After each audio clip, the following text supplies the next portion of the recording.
विनोद जी हमारे बीच पहुंच चुके हैं। स्वागत है भाई। अगर आप लोग उठोगे तो मैं इनको बुलवाऊंगा ही नहीं।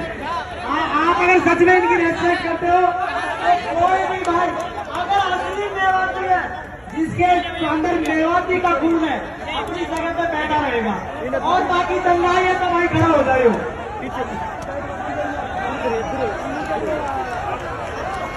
कोई भाई चिल्लाएगा नहीं, हमारे बैठे हैं, हमारा सम्मान बैठा है और हमारा अनुशासन ही जिता पाएगा। अगर मेवाती का खून हो तो एक जगह बैठे रहेंगे, शांति से सुनेंगे। समय का शॉर्टेज है, वक्त का ध्यान रखेंगे।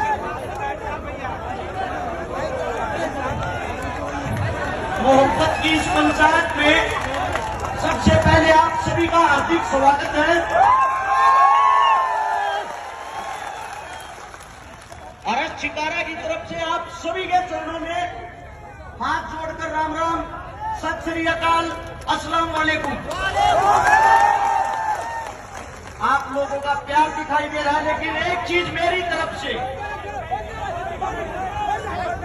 हाथ जोड़कर आप सबसे विनती है, सिर्फ 2 मिनट के लिए सब चुप होकर बैठेंगे, कोई ताली नहीं बजाएगा। हम पंचायत में आए हैं, अगर इस पंचायत में कोई फैसला ही नहीं निकला तो पंचायत क्या हुई? इसलिए आप सबसे गुजारिश है 2 मिनट तक कोई भी ताली नहीं बजाएगा, किसी के मुख से कोई भी आवाज नहीं निकलनी चाहिए। भाई साहब शांति बनाए आप लोग। सबसे पहले मैं चरणों में राम राम करता हूं। यहाँ पे जो क्रांतिकारी जिनसे हमने लड़ना सीखा, जो हमारे योद्धा हैं आज के, राकेश टिकैत जी, गुरुनाम चढ़ूरी जी, मेरे अंकल जी राकेश कोत जी, सुरेश कोत जी, माफी चाहूंगा, सत्यपाल मलिक जी और मेरी मातर शक्तियां, मेरी जितनी बहनें, ये सब आज की योद्धा। एक बार जोरदार ताली बजानी तो इनके लिए बताओ। अब बात आती है, हिंदुस्तान था जब हम सब एक थे, आजादी के बाद हम हिंदू मुसलमान कैसे हो गए? हमारे को सर्टिफिकेट कौन बच रहा है? वो संघ जिसने अंग्रेजों की खाकी चड्डी पहननी शुरू की, खाकी चड्डी पहनकर वो संघ हमारे को सर्टिफिकेट दे रहा कि तू हिंदुस्तानी है, तू हिंदू है, तू मुसलमान है। मैं एक बात कहता हूं, अगर किसी के पास हो इस महफिल के अंदर, अगर संघ के अंदर किसी ने कोई कुर्बानी दी हो, संघ वाले किसी आदमी ने आजादी के लिए कहीं खून पाया हो, उसका नाम मुझे बताना, अपने ऑफिस में फोटो लगवाऊंगा। एक आदमी ढूंढ के बता देना। संघ तो वो बड़ा नंग है जिसने हमारे को अलग कर दिया। अब बात आती है मेवात और मेवातियों की। मेवाती लोग मेव कौन है? सबसे पहले हिंदुस्तान की जो गिनती हुई जनसंख्या की 1971 और 72 में, उस टाइम आप लोगों की गिनती करी गई हिंदुओं में। 1901 में दोबारा से गिनती हुई। आप लोगों को अंग्रेजों ने बोल दिया भैया आप हिंदू नहीं हो, आप तो मुसलमान हो। इनकी गिनती कर दी मुसलमानों में। फिर 1926 के दौरान, 25 और 26 के दौरान इन पर ठप्पा लगा दिया कि आप सब मॉडर्न हैं। भाई साहब मैं उठा दूंगा, नच्चू बैठ जाओ, नीचे बैठो, शांति बना लो यार, कमाल कर रहे हो, अपने आदमी प्रोग्राम बिगाड़ोगे। हाथ जोड़कर विनती, आवाज नहीं आनी चाहिए, आप सभी से विनती है।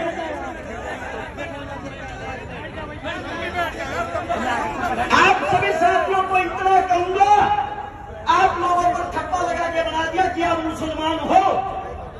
1947 में जब हम आजाद हुए, आजाद के बाद एक मिनट, हमारे बीच में एक गुजरों को टोल किट के रूप में इस्तेमाल करते हैं। यहाँ मेवात में एक बड़े भाई, वैसे तो मैं भी आपके बीच में गुजरी था, पर गुजरों की तरफ से प्यार मोहब्बत का पैगाम लेकर उत्तर प्रदेश से समाजवादी पार्टी के विधायक चौधरी अतुल प्रधान जी हमारे बीच में पधार चुके हैं। प्रधान जी का स्वागत है। वापिस आते हैं मुद्दे पे। 1947 में हमें आजादी मिली।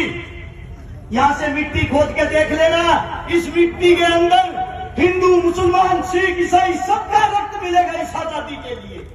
लेकिन उसके बाद ऐसी क्या बात आई कि हिंदू और मुसलमान हमेशा के लिए एक दूसरे के दुश्मन हो गए। जवाहरलाल नेहरू और मोहम्मद अली जिन्ना दोनों को राजनीति का कीड़ा था, दोनों को प्रधानमंत्री बनना था। जिन्ना को बोले अपने मोमडन मुसलमान एक तरफ ले जा और न्यारा पाकिस्तान बना ले, तेरे को प्रधानमंत्री बनना, तू वहां बन जा। और जवाहरलाल बोला मैं हिंदुओं पर राजनीति करूंगा, इनका प्रधानमंत्री मैं बनूंगा। दो देश अलग हुए सिर्फ राजनीति के लिए। जब राजनीति के लिए दो देश अलग हुए, हिंदू मुसलमानों में इन लोगों ने, इनकी तुच्छी राजनीति ने मारकाट मचवा दी। उस मारकाट के अंदर मेवात का भी नंबर आता है। जब मेवात का नंबर आया, मेवातियों को बोला गया हिंदुस्तान को खाली करो, यह आप लोगों का देश नहीं है, पाकिस्तान चले जाओ। दिल्ली से रेल के अंदर बैठाते थे, आप लोगों को पाकिस्तान भेज देते थे। उस वक्त मेवातियों ने कहा हमारा हिंदुस्तान है, हिंदुस्तान किसी के बाप का नहीं, हम रहेंगे हिंदुस्तान में। और अगर पाकिस्तान लेके जाना है तो हमारी लाश को लेके जा सकते हो, जिंदा मेवाती को नहीं। इस बात का पता लगता है कि मेवातियों ने जिद पकड़ ली। देश के सबसे बड़े नेता उस वक्त के बापू गांधी को बुलाया गया कि यही मना सकता है इन लोगों को और कोई नहीं। ये हकीले हैं, ये जिस चीज पर अड़ जाते हैं जान दे देते हैं, वापिस नहीं हटते। आपके मेवात नू के अंदर घासेड़ा गांव है, वहां पे बापू गांधी जी आए। गांधी ने आप लोगों को मनाया, तुम्हारे को अच्छी सुविधा दिलवाऊंगा, अच्छी फैसिलिटी दिलवाऊंगा, आप लोग यहां से पाकिस्तान चले जाओ, वापिस आ जाओगे शांति होने के बाद। ये गांधी के शब्द थे। उसी वक्त एक मेवाती बुजुर्ग ने खड़ा होकर कहा गांधी जी हमारे को हमारे देश के अंदर मिट्टी दे दो, मिट्टी नसीब करवा दो, वो काफी है, देश को छोड़ के नहीं जाएंगे। ये बात सुनने के बाद गांधी ने ऐलान किया मेवाती हिंदुस्तान की रीढ़ की हड्डी है और मेवाती यही रहेगा। अब बात आती है आप लोग पिछड़ क्यों रहे हो? मेवात की खबर पढ़ के देखते हो कभी? हमारी साइड जो अखबार आता है, टीवी आता है, उसमें दिखाया जाता है मेवात मिनी पाकिस्तान है। मेवात के अंदर तो बलात्कार होते हैं, मेवात के अंदर आदमियों को काटा जाता है। हमारी नई यूथ युवा पीढ़ी उस अखबार को पढ़ती है, कच्छेधारियों की बातें सच मान के उस पे अमल करती है। उनको यह दिखाई नहीं देता इस देश को जो हाल में चला रहा है, सरकार चलाने वाला जिसका नाम है नरेंद्र मोदी, भारत देश का प्रधानमंत्री, जिसकी जो जाति की अगर बात आती है, जिस जाति में उसने जन्म लिया, मैं मोदी साहब से पूछना चाहता हूं, मोदी साहब आप खुल के सबके सामने क्यों नहीं बताते आपकी जाति क्या है? आपने किस जाति में जन्म लिया है? तेली जाति में। और तेली जाति 1947 से पहले मुसलमानों के अंदर आती थी, 47 के बाद उन्होंने हिंदू धर्म में कन्वर्ट किया। अरे आप देश के मुस्लिम परिवार में पैदा होकर या हिंदू मुसलमान करवा कर हमारे को मरवाना चाहते हो। अब बात आती है कमी की। कमी कहाँ है सिस्टम में? कमी है आप लोगों के अंदर, कमी है हमारे अंदर। वो कमी क्या है? भगत सिंह, राजगुरु, सुखदेव लाहौर जेल के अंदर जब फांसी तोड़े जा रहे थे, उसके बाहर, जेल के बाहर लाखों आदमियों की भीड़ थी। सब उनको क्रांतिकारी मानते थे, सब उनको देशभक्त मानते थे।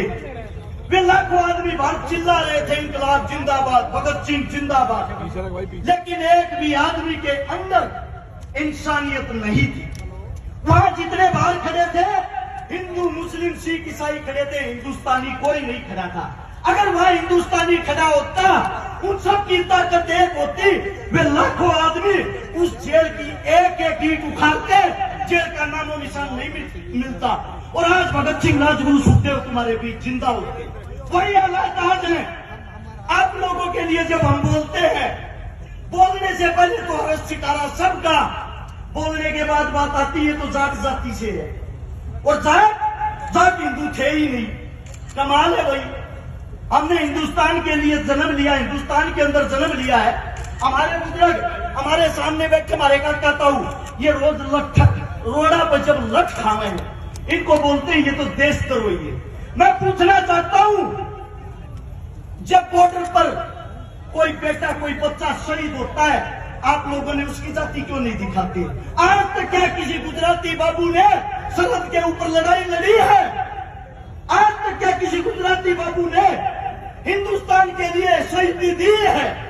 अरे लड़े हम, मरे हम, देश को चलाए हम और देश के राजा वो। आप लोगों के अंदर कमी ये है आप अपने आप को नहीं पहचानते, आप अपनी ताकत को नहीं पहचानते, आप अपने बच्चों को आगे नहीं बढ़ने देते। ये कमी आप लोगों में। जब आपका बच्चा रोड पे मरता है, 2 आने के तुझ भैये आपके बच्चे को हिंदू मुसलमान बना के मार देते हैं, आप भी उस राजनीति में फंस जाते हो। आप लोगों के अंदर ताकत नहीं है क्या? आप अपने खून को भूल गए क्या? या आप धमकियों से डरने वाले हो? अगर धमकियों की बात करो, मेरी औरत जब मैं घर से निकलता हूं ये कहती है पता नहीं वापिस आएगा या नहीं। मेरी औरत जिसके साथ मेरी शादी हो रही है उसके पेट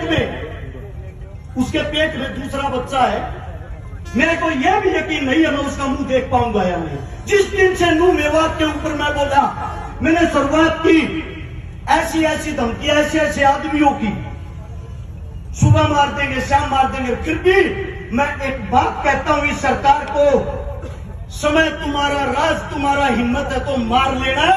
अगर मेरे बुजुर्ग जाग गए, इनका समय आ गया, इन लोगों ने हमारे को ताकत दे दी, हम भागने का मौका नहीं देंगे।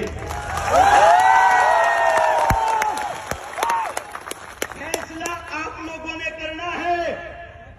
अरे इस देश का राजा किसान होता है, किसान। इस देश को संभालने वाला किसान का बेटा जवान होता है। और आप लोग अपनी ताकत भूलकर हिंदू मुस्लिम जाट ब्राह्मण में फंसकर उन लोगों के बहकावे में आए हुए हो। चारों तरफ से धरती माप लेना, हर 7 किलोमीटर पर एक मंदिर मिलेगा, हर 12 किलोमीटर पर एक मस्जिद मिलेगी, हर 5 किलोमीटर पर पीर बाबा मिलेगा। मैं आप सभी साथियों से एक बात पूछना चाहता हूं, सच बताना, दिल से बताना, क्या एक भी हिंदुस्तान का राजा शिक्षा, स्वास्थ्य, रोजगार, पढ़ाई लिखाई की बातें करता है? जरूरत ही नहीं, क्योंकि उनको मजा आ गया है। हिंदू मुस्लिम उनकी खुराक हो गई है। आप लोगों को लड़ाओ, कुर्सी पाओ और फिर आप लोग भाड़ में जाओ। अरे आप लोग कब जागोगे? मैं आप लोगों से सिर्फ एक बात कहना चाहता हूं, अगर आप लोग इस मेवात की पंचायत को बिना किसी निरीक्षण के वापिस अपने घर चले जाते हो, आपके बेटे आपके उन बच्चों की उम्मीदें टूट जाएंगी जो आज हमको धमकियां देते हैं। उनकी धमकियां सच हो जाएंगी। और आप लोगों में एक कमी है, जब आप लोगों की कोई लड़ाई लड़ता है उस वक्त तो आप टांग खींचते हो, और जब आपका बेटा आपका बच्चा मर जाता है तब उसकी आप मूर्तियां बनाते फिरते हो। अरे जीते जी अपने का हाथ पकड़ के क्यों नहीं खींचते, टांग पकड़ना छोड़ के? मैं सभी साथियों से ये कहता हूं, जो भी बुद्धिजीवी बोले वो बातें मुद्दे की करे, हिंदू मुसलमान की करे, नूह मेवात की करे, ताकि सरकार को पता लग जाए जो आप भगाने वाली कला सीख रहे हो वो अब नहीं चलेगी आप लोगों की। और एक नारा जोरदार, हम सब एक हैं। मैं बोलूंगा हम सब, आप लोग बोलोगे एक हैं। पता लगना चाहिए कुर्सी के ठेकेदारों को। चलो आप कुर्सी पे बैठ नहीं सकते, उस कुर्सी को हिलाने की हिम्मत तो रखो। हम सब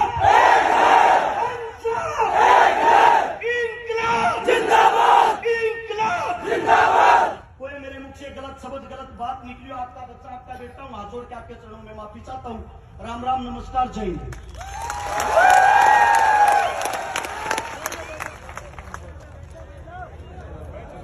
जी बहुत बहुत धन्यवाद। आदरणीय राजा राम जी।